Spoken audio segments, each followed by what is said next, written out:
Memória pra quê? Memória pra quê? Memória pra quê? Memórias pra quê? Memória pra quê? Memória pra quê? Memória Pra quê? pra quê? Memória pra quê?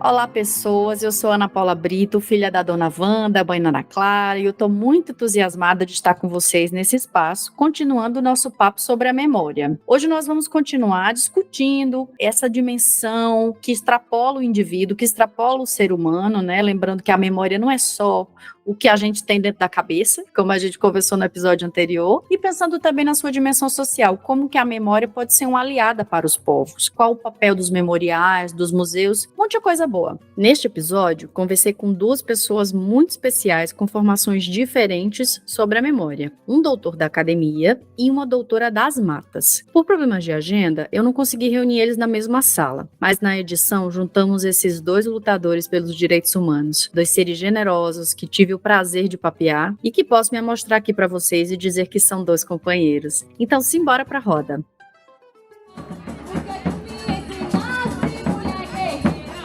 Atenção!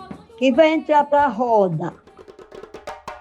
Bom, meu nome é Paulo César Endo, eu sou filho de Lourdes Sugai Endo, Stevenson Endo falecido, sou casado com Teresa Endo e tenho dois filhos, uma filha e um filho, Ananda Endo e Arthur Endo. Sou psicanalista, trabalho na Universidade de São Paulo.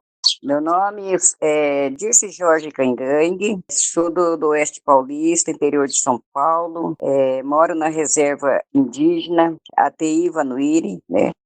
Município de Arco-Íris. Sou acuiã da aldeia, que tem muitas pessoas que não sabem o que é acuiã. Acuiã o homem é pajé e eu sou acuiã, né? Porque os homens é considerado pajé e a mulher é cuiã. Então eu sou acuiã da aldeia. A minha mãe era Dona Jandira Umbelino Caingangue, né? E tem a minha assistente, que é minha filha, Suzilene Caingangue, porque é onde eu faço meu trabalho, aonde eu sou convidada, ela vai comigo, porque ela é minha assistente, né? Então, a gente vive dentro da Teiva Nuiri, lá, cuidando também do nosso território, cuidando do nosso Museu Vurique. E assim, a gente faz um trabalho cuidando das nossas matas, nativas e das nossas nascentes, né? Preocupado com tudo isso que a gente se preocupa aqui com a mata e com as nascentes, né? Que a gente tem muita preocupação. Com os rios que estão desaparecendo, a gente se preocupa muito com isso. Então, esse é o meu trabalho também de fazer remédio. A gente faz um remédio para a gente mesmo, a gente é muito difícil de estar indo na farmácia, tomar esses outros remédios, então a gente mesmo faz remédio caseiro, né? Então, eu sou essa cuiã da Teiva Nuiri.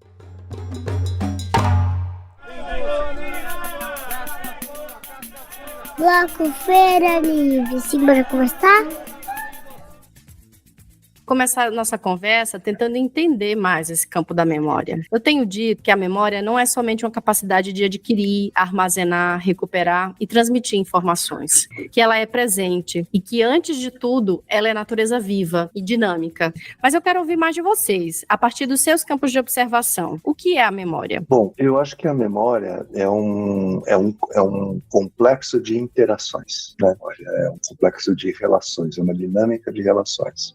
E ela não se situa em nenhum lugar específico, nenhum espaço específico e nenhuma pessoa específica. E acho que a gente tem algumas dimensões, vamos dizer, onde a memória ela se apresenta com mais vigor, com mais clareza e até mesmo com mais força mesmo. Então, tem muitos desses lugares e espaços, mas eu vou dar 3 exemplos, talvez. O primeiro exemplo, que é um exemplo que é objeto de pesquisa, de interesse, de compreensão e de aprendizagem para mim, é o campo das lutas pela memória. As lutas pela memória é um campo extraordinariamente rico no mundo inteiro, qualquer lugar, qualquer país, você vai encontrar grupos que lutam pela memória, né? Essas lutas pela memória, na verdade, elas estão submetidas a um outro problema, a uma outra questão importante, que é, na verdade, o direito de existir. Então, as lutas pela memória, elas estão apoiadas numa outra reivindicação, que é a reivindicação pelo direito de existir enquanto pessoa pessoa, enquanto grupo, enquanto comunidade, enquanto nação. E essa luta, portanto,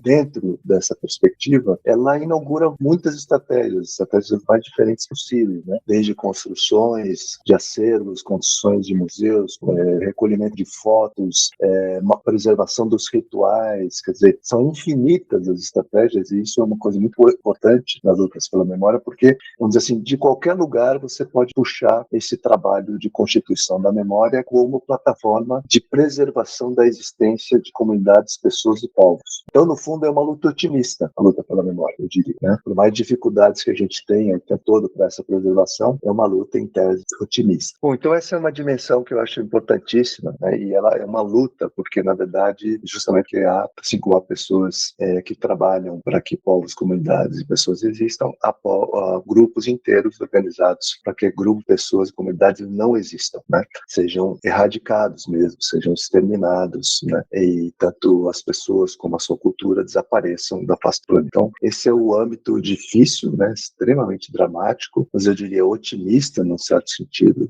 do campo das lutas pela memória. Então, só aí a gente vai repartir uma série de outras possibilidades de falar em memória, né? A outra coisa é a questão conceitual. Em geral, memória se entende, e não é só no senso comum, também no senso comum, mas se entende na própria historiografia, né, nas próprias ciências humanas, de maneira geral, como aquilo que se estabelece na dinâmica entre o lembrar e o esquecer, né? Então, memória, a gente até fala, vou puxar pela memória, minha memória está fraca, né, no senso comum. Mas também é assim no campo das ciências humanas, né? A memória é definida dentro dessa dinâmica, o que e como é lembrado, né, e o que e como é esquecido. Isso passou a ser um foco de interesse muito importante das chamadas ciências dedicadas aos estudos sobre a memória. Mas graças justamente aos estudos sobre a memória no campo das humanidades e, sobretudo, graças ao advento dos testemunhos, esse conceito foi se alterando completamente, né?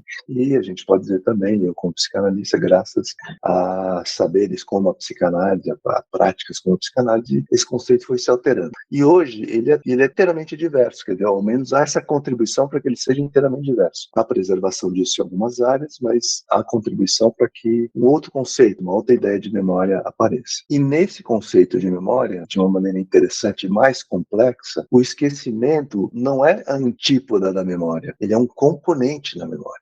Quer dizer, o esquecimento ele faz parte das dinâmicas da memória. E daí eu queria dar dois exemplos importantes, né? Tem um exemplo que eu acho lindíssimo no Freud, que ele fala assim, às vezes, né, as pessoas estão falando sobre um sonho delas e tal. E esse sonho, Freud diz, ela não sonhou ontem, às vezes ela sonhou há anos atrás. E em sessão ela se lembra desse sonho, ela traz o sonho dentro de um contexto específico da clínica e da transferência. Aí o Freud pergunta assim, mas onde estava esse sonho? E aí ele solta essa frase que eu acho uma das frases mais lindas, né, para exibir essa complexidade que eu estou querendo dizer para você. Diz, esse sonho dormia no esquecimento. Ou seja, o esquecimento é onde a memória dorme, é onde a memória repousa, né? Ou seja, essa dinâmica que é, né, em certo sentido até poética, né, trazida pelo Freud, na verdade acompanha todos os novos conceitos sobre a memória. Muitas pessoas, muitos pensadores brasileiros e não brasileiros têm pensado muito disso no campo desses estudos. E um exemplo disso que eu gosto muito, e esse é um exemplo efeito das minhas pesquisas em memoriais, né, na peregrinação por memoriais como você, pesquisa enorme sobre isso, importante.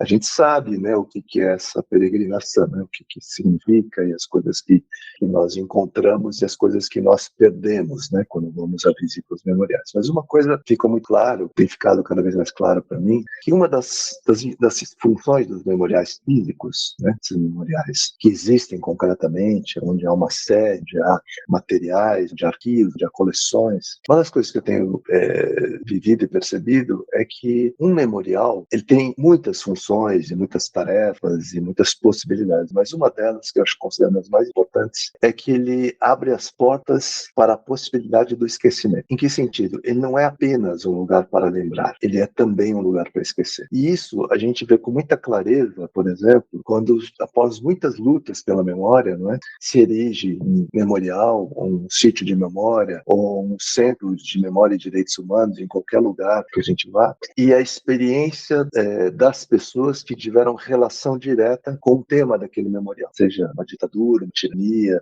uma prática de extermínio, um genocídio, o que quer que seja. E uma das coisas que eu acho que é importante é que vai depender desse diálogo entre a pessoa que viveu aquilo, às vezes é uma sobrevivente, é um sobrevivente, e sua visita ao memorial, ou sua presença constante ou não naquele memorial, a definição sobre se aquele memorial comportou a possibilidade do esquecimento. Isso quer dizer o seguinte, que a pessoa que viveu aquilo numa dimensão frequentemente traumática, né, não apenas traumática, mas frequentemente traumática, ela, muitas vezes, ela se apazigua quando ela encontra um lugar onde ela reconhece que as suas memórias estão guardadas. Ou seja, o reconhecimento de que as memórias dela, dos seus entes queridos, do seu grupo social, estão guardadas ali, de alguma maneira ativa a permissão para que ela possa esquecer. Então a gente cria uma dinâmica muito interessante entre os memoriais e as sobreviventes, os sobreviventes, por exemplo, né? O memorial é aquele lugar onde eu tenho certeza que as minhas memórias serão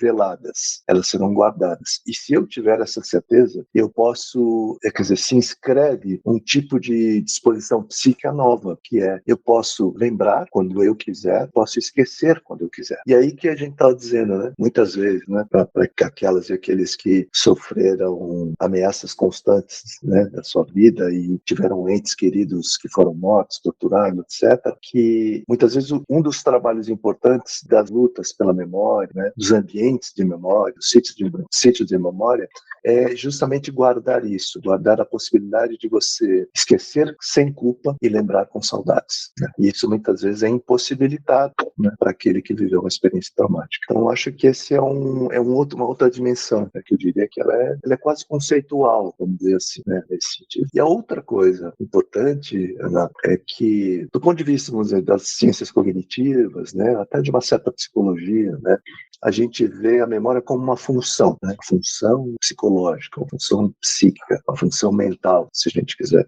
E tudo isso que eu estou dizendo antes coloca isso em questão, né? Quer dizer, coloca em questão que determinadas experiências de memória que não estão nessa dinâmica muito simplória entre lembrar e esquecer, né? Ou seja, todas as outras experiências de memória, elas nunca se dão solitariamente, elas nunca se dão sozinhas, né? Elas se dão sempre no seio de um contexto, de um grupo social, da relação com pessoas, né, de rituais específicos, né? Então, toda essa experiência volumosa e os estudos que têm tentado acompanhar essas experiências, né, inclusive com povos originários, comunidades tradicionais e tal, têm podido trazer essa dimensão da memória, que é a dimensão, obviamente, mais importante, na minha opinião, e mais rica. Claro, existe ainda, vamos dizer, se a gente quiser diminuir ao mínimo denominador comum, existe essa experiência do lembrar e do esquecer, né? Mas o que eu diria é que ela é um grão de sal naquilo que pode se definir como memória ou experiência de memória. A gente vai continuar esse papo sobre memória e esquecimento também no próximo episódio com a Maria Letícia Mazzucchi e o Márcio Serigma Silva. Então, fica aí já o gostinho de quero mais, que os nossos próximos convidados vão continuar esse papo trazido pelo Paulo.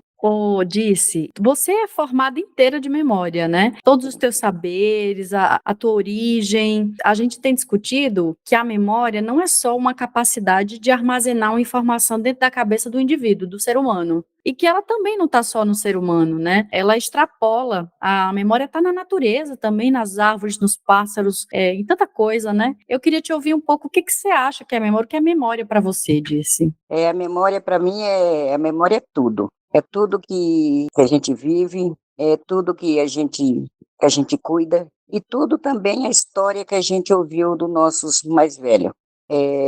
Essa é a memória. É o que eu sempre falo, que o nosso Museu Vorick é uma grande memória. A memória para a gente é muito importante. Então, porque ali essa memória é que a gente ouve dos nossos mais velhos, a gente continua cuidando, né? Tipo assim, é um livro, né? A memória é uma coisa muito grande, é muito grande e importante para a gente, é a memória.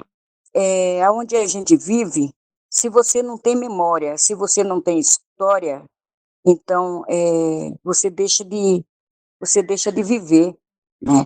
Porque se a gente não tem memória e se a gente não vive essa memória, então como que vai ter a história se você não tem tudo isso? Então, por isso que é importante. Paulo, você trouxe já pra gente desmistificou, né? Algumas confusões que normalmente se faz quando se fala de memória, né? Uma outra bem comum, que aí quando a gente está em sala de aula com os nossos alunos ou nas conferências, se fala muito de resgate de memória, né? Você podia comentar um pouco mais sobre isso, assim, no âmbito dessas... eu vejo como uma impossibilidade, né, de resgatar, sobretudo pensando que a memória está sempre produzida no presente. Não dá para botar no varalzinho uma isca e puxar, né? Eu não sei. Como que você pode falar um pouco mais para a gente? Eu acho que é um termo que traz duas coisas, né? Acho que uma coisa de resgate de memória imediatamente leva a gente a pensar no resgate, seria isso, né? O lembrar de algo que a princípio está esquecido, né? Evocar, né? Pela via da lembrança algo que está esquecido. Então, a gente chama isso de resgate também, né? Conseguir resgatar uma coisa que estava lá atrás e eu não lembrava direito. Isso acontece em diversos contextos e pode ser favorecido ou não em diversos contextos. A outra coisa que é mais política, né? Que é alimentada pela política, é a ideia de resgate, que é boa, para pensar de memórias sequestradas, né? Quer dizer, aquelas memórias que foram impossibilitadas, foram atacadas, foram violentadas e, portanto, elas foram sequestradas, né? A ideia de sequestro também é boa porque ela pode pensar, e eu acho que sempre é assim, né? Que se essas memórias estão sequestradas, elas ainda podem ser justamente resgatadas, quer dizer, elas ainda estão vivas e podem ser resgatadas. E aí começa o grande trabalho, o trabalho imenso, para a gente pensar, às vezes até estrategicamente, né? Até tecnologicamente, como resgatar essas memórias, né? No caso do Museu Nacional, por exemplo, né? Aquelas memórias, elas foi um exemplo de um grupo, né, enorme, assim, de uma quantidade também enorme de elementos, né, de indícios, de pistas de memória que foram muitas delas desaparecidas. E agora tem todo um trabalho de gente que está envolvida nisso, tentando encontrar estratégias de resgate dessa memória. E o que será possível resgatar nessa memória que fora sequestrada. Então, eu acho que o termo resgate ele é ruim e bom, né, a depender de como a gente olha para esse termo. Sabe que você falou de memórias sequestradas? Eu lembrei de um caso no Chile. Eu escrevi um texto sobre isso há um tempo atrás. O texto chama La Memoria a la Venta, Colônia Dignidad e sua herência de violação. A memória à venda, Colônia Dignidade e sua herança de violação.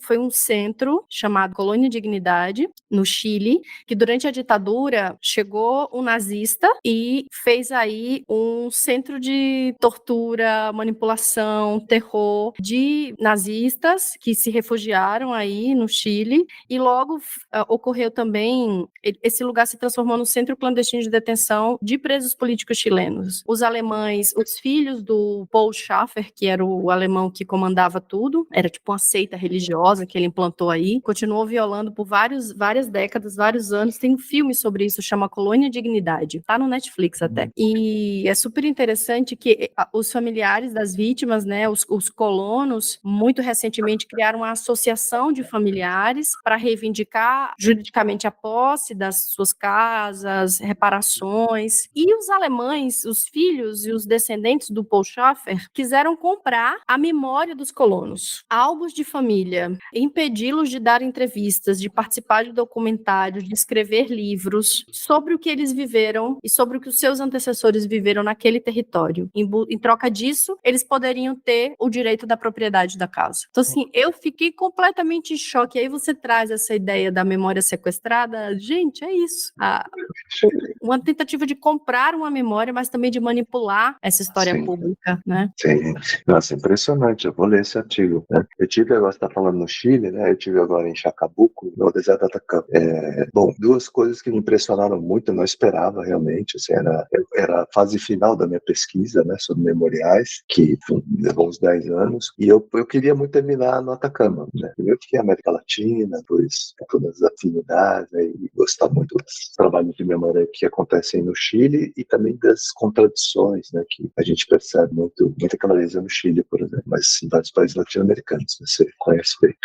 Mas lá eu tive duas experiências que foram muito tocantes para mim, e muito, enfim, né, começando esse primeiro ano, né, de um novo governo no Brasil, tudo que a gente viveu e tal. E ali tem dois eventos que tem o Memorial de Calama, não sei se você conhece, que é na estrada, né, na Rota 23, entre Calama e São Pedro, né? E antes, a primeira vez que eu fui lá, era uma coisa muito tocante, que você está indo, em geral as pessoas não ficam em Calama, que, né, Calama é uma cidade em devastação, na verdade. verdade. As pessoas pegam um táxi, ou o que for, e vão, ou carro, e vão para São Pedro.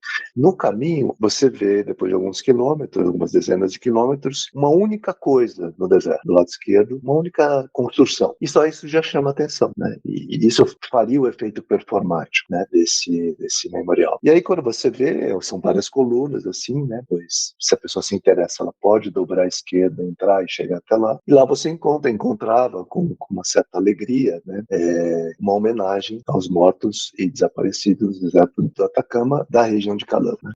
Ele é muito singelo, ele é muito simples, mas ele tem um vigor muito grande e ele faz uma montagem que eu gosto, uma montagem arquitetônica que eu gosto, que é no meio da terra plana do deserto, né, absolutamente plana, né, você tem aquelas torres se erguendo, né, elas se erguem, né, e fazem uma montagem circular, como se estivessem de mãos dadas, né, no meio do deserto. Então, é muito tocante, o desenho ele é muito simples e é muito eloquente. E eu me lembro perfeitamente que, aliás, foi a primeira vez que eu tinha ido nesse memorial, eu entrei justamente para ver o que era e encontrei esse memorial e depois isso se torna um tema. E depois eu fui reencontrá-lo no Nostalgia da Luz, quando o Guzmán apresenta esse memorial e fala das mulheres de Calama e tal. Mas agora que eu fui esse ano, o que acontece visualmente? Eles criaram as fazendas de energia eólica, então, aquelas pás e hélices gigantescas, na Rota 23. Então você está indo, a primeira coisa que salta aos olhos e se eleva, né, acima do deserto são essas pás gigantescas por todos os lados. E você passa quilômetros nessa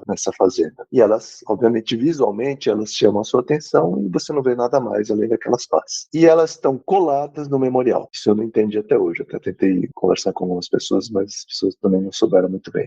Mas elas estão coladas. Então, você não vê mais o memorial visualmente, porque a coisa mais importante, né, uma das coisas mais importantes é que você visse o memorial à distância. Ele chamaria a sua atenção. É exatamente o papel que faz o memorial, né? Ele é um ponto muito alusivo, eloquente, mas vibrante, né? Às vezes no meio do nada. E aí, exatamente esse papel que esse memorial fazia. Agora você vê as pás. São enormes, brancas, gigantescas. E eu, dessa vez, fui pensando, eu estava indo, né, em direção a São Pedro, eu falei, agora eu tenho que vou procurar e vou achar, óbvio, né? Porque a gente já sabia mais ou menos onde era da outra vez. E eu não consegui achar, eu passei, né? Cheguei até perto de São Pedro e não encontrei. Tive que voltar, e aí olhando do lado direito, muita atenção, encontrei. Então, isso que a gente está falando, né, de um sequestro, né, visual de um memorial, o memorial foi obrigado a fazer um contorno, volta como que para proteger, mas a pergunta que a gente faria é por que essas pás estão perto do memorial, né? Tendo todo o deserto, vamos dizer assim, para instalar essas pás, essa fazenda. Então, uma coisa que me impressionou muito, porque ao lado disso eu encontrei um outro memorial que eu não conhecia, porque na busca dos memoriais na região de Calama, há um outro memorial no centro na Praça 23 de Março, que é um memorial também às vítimas da caravana da morte do Pinochet. É um memorial muito pequeno, muito discreto, é um monolito e abandonado. E o memorial importante de Chacabuco, a 120 quilômetros, né, de Calama, totalmente largado ao abandono, né? Foi uma das experiências memoriais mais abandônicas, né, que eu já vi. Existem algumas que nem se converteram em memorial, em Moçambique, por exemplo, ou Angola, né, que são prédios, né, todos destruídos e repletos de tiros, né, das guerras angolanas e moçambicanas, mas eles não são memoriais, são ruas onde as pessoas vivem. Esse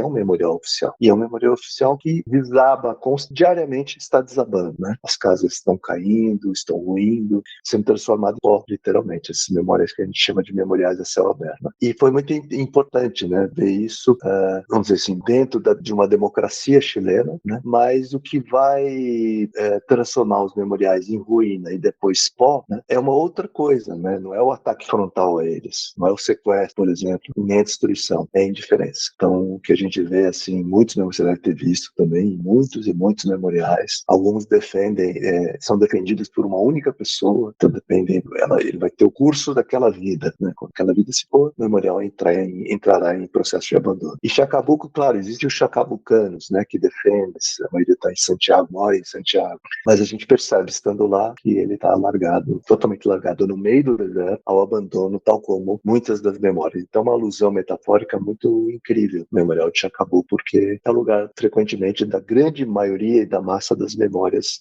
de povos do mundo inteiro. Né? Esse largar-se no deserto, né? Esperando se converter a sua beatificação.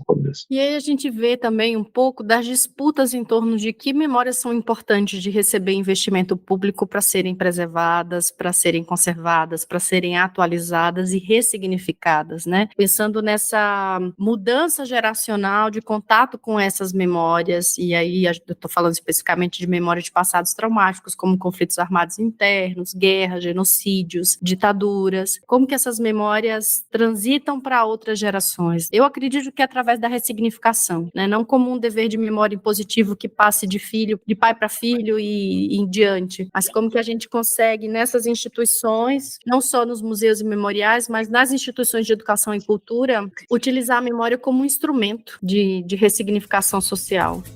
Disse, ser avó deve ser uma responsabilidade muito grande. Cunhã, então, eu avalio que a coisa é funda mesmo, né? E tem um compromisso, um cuidado com a memória muito séria, né? Você já nos fala e você exala esse cuidado com a memória. E você assumiu esse compromisso com garra, coragem de preservar a memória do povo caigangue. Entre tantos feitos e lutas, você reuniu as memórias das guerreiras caigangue, as peças da sua mãe, Jandira Umbelino, criou o Museu Vorique com suas filhas, e uma das palestras que você deu, você nos fala que, conversando com os mais novos, os netos Vorique, que ninguém se interessou. E aí você diz que isso doeu muito. E você decidiu, assim, bem bichona mesmo, mulher, não, essa memória vai ser preservada, e reuniu uma turma e fez um trabalho potente, forte, e criou o museu, né? E aí eu fiquei pensando que, enquanto povo, ser social mesmo, coletivo, a gente esquece de recordar muitas coisas, né? Sobretudo as coisas que foram ruins. O que foi difícil, o que foi doloroso, a gente acaba sempre tentando esquecer mais, né? E isso eu não me refiro não só aos mais jovens. Tem muita gente de idade grande que escolhe não lembrar de coisas importantes para fortalecer o coletivo como um todo, né? O social. Pensando nessa experiência de criação do museu, de arregimentar pessoas para preservar a memória, o que você pode nos compartilhar sobre essa coisa do lembrar e do esquecer, Disse? Como é que aparece para você, assim, essa elaboração? Que a minha mãe me ensinou, que ela é uma grande guerreira, que a gente não pode esquecer da dor, né? E a dor é que refortalece também a gente. Então, com tudo isso, lembrando do nossos antepassados, que eles sofreu bastante, que nem eu falo que a história indígena não é uma história bonita, então com tudo isso é que refortalece a gente. Por isso também que foi criado o Museu Vorique, porque o Museu Vorique também foi de uma indígena que é a avó da minha mãe, né? Então, com toda essa história que ela povoou a Teiva Nuiri, que é a nossa aldeia, então não foi assim sem dor, foi com muita dor, né? Porque ali na aldeia, na nossa aldeia Teiva Nuiri, eu falo das nossas terras, Caingangue, mas cada povo tem sua história também, não bonita também. Então, eu falo assim que a história, às vezes a pessoa pede para contar a história, eu falo, não, nós temos a nossa história, mas a nossa história não é bonita, a nossa história é dolorosa. Mas enquanto você estiver lembrando essa história, você tem força e resistência, força para resistir, força para poder manter tudo aquilo que eles nos deixou. Então, é com a dor mesmo que a gente consegue manter. Então, nós indígenas, não consegue esquecer das dores. A gente, lembrando tudo isso, é que dá uma resistência e uma força para você continuar lutando e continuar fazendo o que tem para fazer. Ô, Disse, você me fez me lembrar de Manhã. Manhã ficou órfã com 7 anos de idade, também teve que trabalhar desde muito cedo, né? Então teve uma vida assim bem sofrida, e lembrar do passado para ela, da infância órfã, sempre foi muito difícil, né? E ela dizia assim para mim, minha filha, quem bate esquece, quem apanha sempre lembra, mesmo não querendo lembrar. E como que era importante também lembrar dessas memórias que a machucaram, né? que é como você diz, nos ajuda a nos fortalecer, mesmo essas memórias, aí pensando no coletivo, né? Pensando no território brasileiro mesmo, né? Nós, enquanto nação, enquanto povo, tanta coisa ruim do nosso passado, que a gente fica aqui e acolá tentando esquecer, mas que é importante da gente lembrar, né? Para fortalecer esse espírito do coletivo, esse espírito do partilhar humano que cada vez mais está sendo diminuído, né? Eu estou provocando muito todos os convidados e convidadas com o título do programa, né? Memória pra quê? Assim, bem cutucando mesmo. E aí, pensando no Brasil que somos em 2023, como que a memória pode ajudar a sociedade, na sua opinião? Memória pra quê? Eu acho que os trabalhos de memória, né, as lutas, as pesquisas, né, os memoriais, enfim, todas as estratégias que se engajam, as políticas de memória, né, eu acho que elas têm um único vetor, na verdade, né, que é nos colocar a teste a nossa humanidade, né, quer dizer, colocar a teste com todas as estratégias disponíveis, se nós somos capazes de nos importarmos realmente com os outros, com a existência dos outros, né? Então, todos os trabalhos de memória que existem, na minha opinião, eles têm esse único caminho, esse único vetor. É um teste de humanidade, na verdade. Quer dizer, é o teste se nós conseguiremos sermos humanos e, ao mesmo tempo, trabalharmos para a preservação daqueles humanos que, embora não existam mais, poderão existir por efeitos dos trabalhos de memória. Então, na verdade, eu acho que quando a gente trabalha, às vezes a gente se questiona mesmo, né? Por que eu estou fazendo isso? Por que eu estou enfiado nisso? Por que eu insisto tanto nisso, né? Tem uma dimensão que eu acho que é essa dimensão de refiliar as pessoas à sua própria humanidade. Então, com todas as estratégias disponíveis, os esforços disponíveis, a tecnologia disponível, né? A gente suscitar nas pessoas que elas restituam nelas mesmas esse istmo que ainda separaria de se importar de fato com as pessoas que não somos nós, que não têm a ver com as nossas experiências imediatas, que não fazem parte da nossa etnia, do nosso grupo social. Então, a memória é essa insistência, no fundo, uma insistência pelo aprofundamento da experiência da diversidade, né? E, de fato, pela convocação mais geral que você possa imaginar, mais ampla possível, uma convocação à sensibilidade das pessoas e uma porta de entrada para que elas reingressem, vamos dizer assim, naquilo que nos faz humanos como comunidade, como semelhantes e como diversos. Acho que essa é a convocação mais importante dos trabalhos de memória. Então, memória para convocar. E para provocar, né? E para provocar. Então, as memórias, como eu disse, as memórias é muito importante, mas só que tá muito difícil, por quê? Porque as pessoas, eles não estão parando mais para pensar, como eu disse, os rios estão desaparecendo, o nosso planeta está aí pegando fogo, só que as pessoas não estão preocupadas, você entendeu? Então, assim, nós aqui, nós se preocupamos muito, porque a gente refloresta, a gente planta, então, é muita correria e estão acabando com o nosso planeta. Então, eu não sei, assim, como a memória de pensar lá no passado, de pensar como que era lá no passado e como você vê hoje, é muito triste, porque a gente vê que está acabando, as coisas estão acabando, a natureza ela está revoltada, está acabando com tudo. Mas ninguém ainda parou para olhar para ela, entendeu? Para olhar para a natureza, para olhar para ela, o que está acontecendo com ela? Como que era ela no passado? Como que ela era? Cadê as matas? Cadê os rios desaparecendo? Então, isso tudo é memória, então a gente tem que pensar. Então, as pessoas têm que pensar o que estão acabando. Então, não adianta reclamar, nossa, o tempo está pegando fogo, por causa que isso tá acabando com tudo. Então, é uma memória que eu tenho uma memória de pensar lá no passado, como era quando eu era criança e como é hoje. A temperatura não era como no passado, lá atrás, e como é agora. Então, está tudo diferente. Então, está tudo mudado. Então, a pessoa precisa pensar em tudo isso. É assim que eu penso, né? Então, a gente está fazendo o nosso trabalho. Nossa, as Memórias da Mata me ensinou muita coisa. É a escola que eu tive. Eu falo que eu fui formada, fiz minha formação na natureza. Né? Minha formação não foi em sala de aula, não foi fazendo faculdade, não. Eu fiz a minha faculdade na mata, buscando, né, buscando muito a natureza, conversando com ela, vendo o que ela está precisando, né? Então, é tudo isso, porque as pessoas não estão preocupadas, porque, assim, a natureza ela precisa de muito respeito, muito mesmo. Por isso mesmo que, às vezes, as pessoas falam, nossa, a natureza está revoltada, porque morreu muita gente com a enchente, morreu muita gente com isso, muito vento, muito não sei o quê, mas o que será que estão fazendo para cuidar da natureza?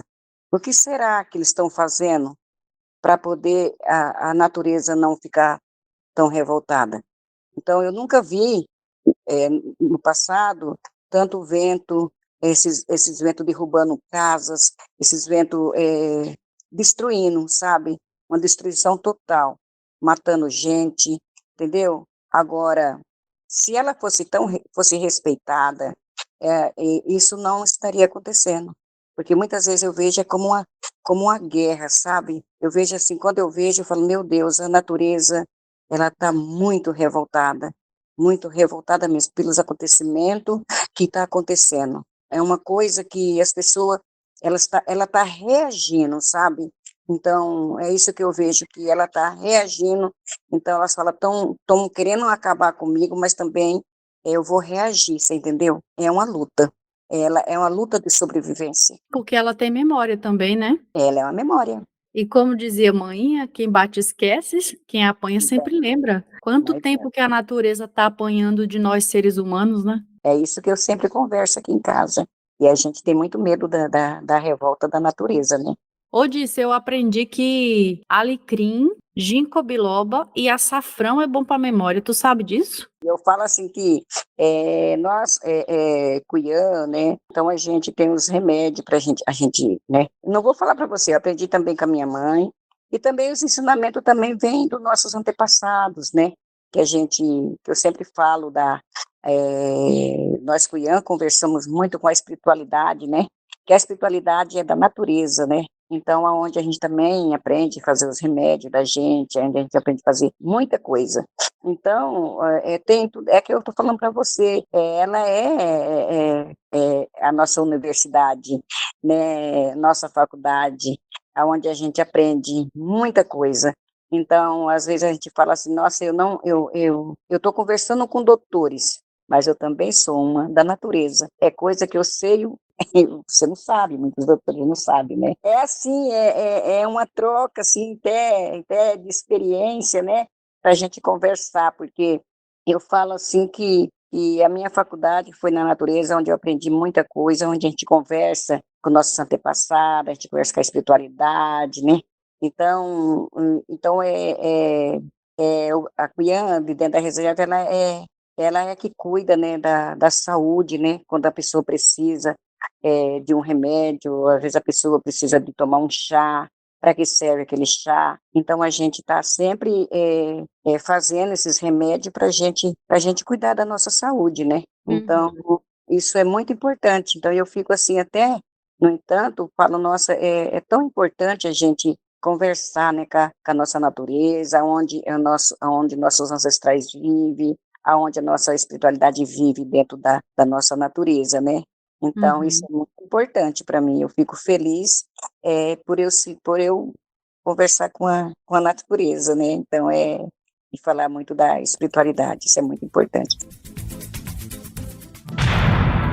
Para estimular os neurônios, Neste último bloco, pessoal, vamos sempre ouvir dos nossos convidados recomendações, que podem ser variadas. Então, pode ser de dicas de autores, textos, materiais audiovisuais, experiências, não tem receita. São conselhos e estímulos para os neurônios, para a vida, no singular e no plural. Agora, ouvidos atentos, hein? Simbora saber o que o Paulo e a Dirce nos sugerem. Bom, a minha grande recomendação, a recomendação que eu incentivo, falo, divulgo sempre que eu posso, visitem os memoriais. Acho que essa recomendação é muito importante. Os memoriais, eles dependem da vida que os frequenta, depende das pessoas que chegam até eles, ele dependem das pessoas que forem suscitadas e sensibilizadas, seja pelas obras de arte que estão lá dentro, seja pelos pequenos acervos, seja pelos pequenos objetos, seja pelos escritos, seja pelas cartas, pelas coleções e pelos grandes acervos digitais, às vezes, né, os memoriais guardados.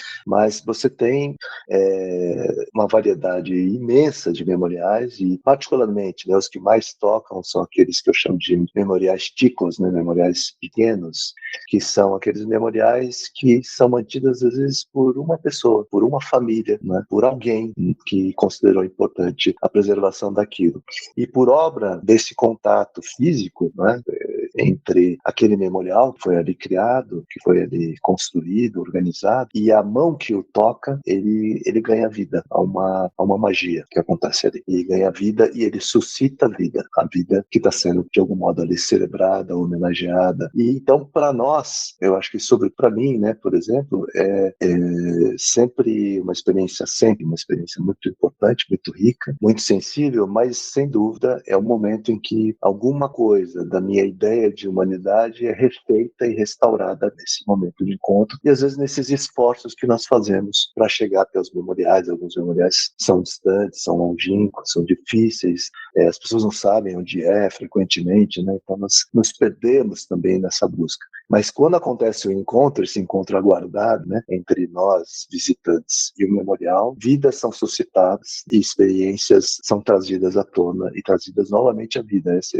é o momento mágico, vamos dizer assim, a chegar-se ao memorial. Então, minha grande dica é que as pessoas vão até os memoriais, pequenos ou grandes, né, diminutos ou não, abandonados ou não, né, e possam ter essa experiência mágica, né, de produzir vida em si. Essa é a minha dica.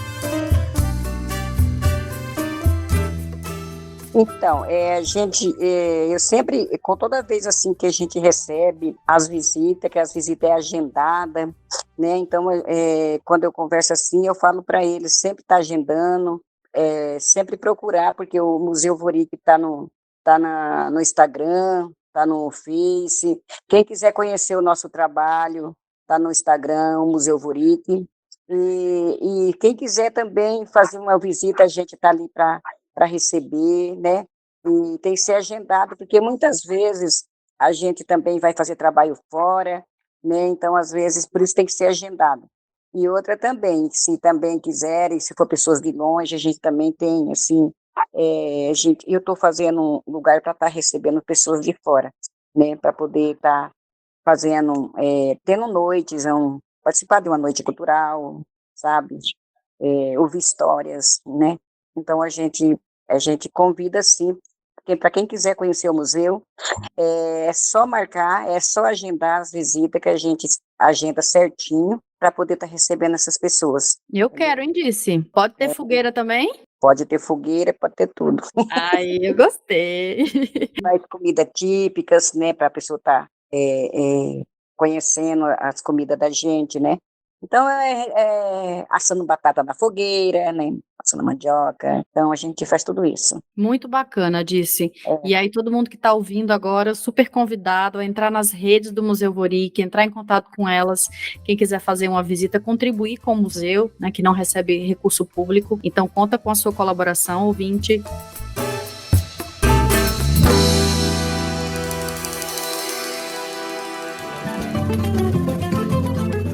E eu queria agradecer a Disse, ao Paulo. E eu queria te convidar, querida, querido, queride, ouvinte, a dar um confere na descrição do episódio, ativar o sininho para receber as notificações, hein, para saber dos próximos episódios. Mas eu queria convidar a Cunha Disse, se ela topa entoar um canto que possa ter alguma conexão sobre o que a gente conversou hoje, a memória. Quem sabe convidar todas as pessoas que estão ouvindo para que possam ser abençoadas e também abençoar com o canto que é tão sagrado, né, Disse? Você topa, Disse, fazer algum canto para conectar a gente aí com esse universo da memória, essa sabedoria ancestral de ouvir a natureza, que é tão difícil para muita gente, que está tão conectado com o terreno, que está tão conectado com a tecnologia, com o material, né?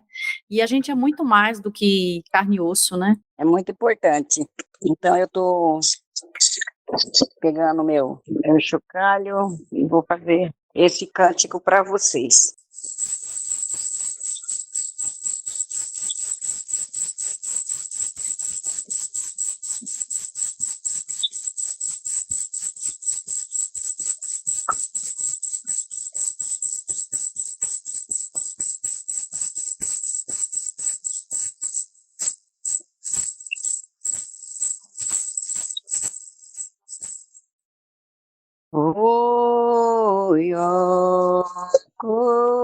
cantene, coro iturine, coro aturine.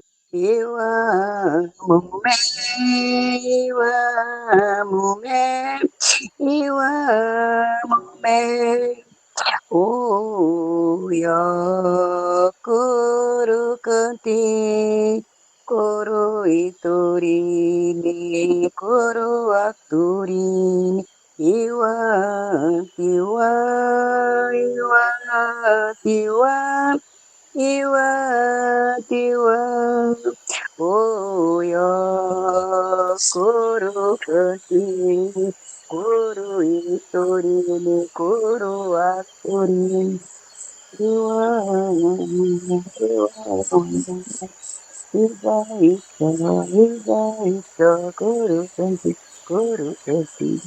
Oh.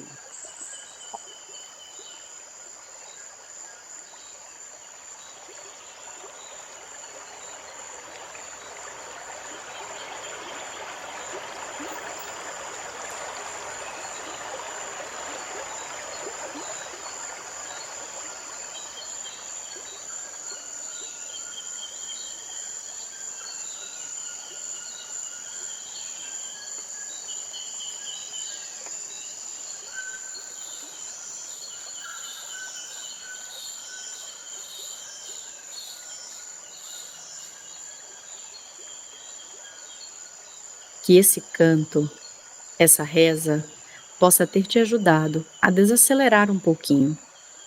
Você pode ouvir de novo, fechar os seus olhos e se abençoar com a força da sua natureza. Sim, tá bem aí dentro de você. Te espero no próximo episódio. Hoje o cheiro é sem estralo, é silencioso e carinhoso. E até breve.